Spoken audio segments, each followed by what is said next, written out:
So a thing that I've started doing that I think is really clever is I look through my Twitter drafts for ideas for YouTube videos. This is a smart thing to do in my opinion because a post that gets saved to drafts is usually something that I found.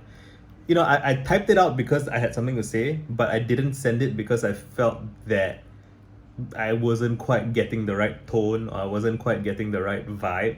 And the video I'm going to make today is talking about how I believe that, and I'm biased because I started out as a writer, but I believe that it's preferable to start out as a writer before you make videos, like these kinds of videos, like talking to people. And the reason I remember thinking that was I was on Twitter listening to a Twitter space where two people were talking. And one of the guys just had this really charismatic energy that was like very upbeat and very intense. And it's a skill, and I have a begrudging admiration for people who are really good speakers in that way. uh, I think Russell Brand is an example of someone who speaks really really well, and I'm super jealous of how he enunciates every word, and he has no ums and ahs, and it's just there's a melody to it. It's beautiful. The guitarist Guthrie Govan, he also speaks wonderfully. Beautiful vocabulary, beautiful turns of phrase. He's a musician with his words, right? And that's wonderful. That's a skill that I would like to develop. At the same time, I think that it is possible that if you haven't gotten rigorous about your ideas, if you haven't subjected your ideas to scrutiny, you can fall into the trap of just being very good at the way you deliver your words in such that people receive it with this sense of, oh wow, that guy knows what he's talking about. Like that's pretty dangerous. I think it's easier to notice when someone is bullshitting you on text, and it's easier to notice your own bullshit in text than when you have developed this charismatic affect, right? Where it could be rehearsed, it could be if you're making YouTube videos, you can edit, right? You can edit yourself to become more charismatic than you actually are. And when I say charisma, I mean, not just warm, but confident, right? Like you can put on this show of confidence that is, I would say, unwarranted. It's a matter of style and taste, right? Some people just want to receive that kind of information. I don't know, but I see my YouTube video essays, my YouTube videos. These are not video essays. These are just videos. I intend to make video essays, but that's a separate topic. These YouTube talking head videos, right? And my blog posts and my tweets. I see all of them as part of like this universe of content, of material, right, that I'm working with, that I want to get good at. And I want it to be correct. I want it to be true.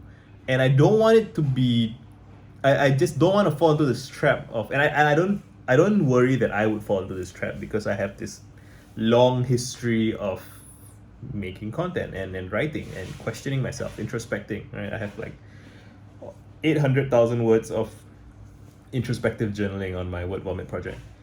And I guess I can imagine that if I had started making videos when I first got my account in like 2005, I would have probably been more, I wouldn't have been as well adjusted as I am as an adult in my 30s, 31.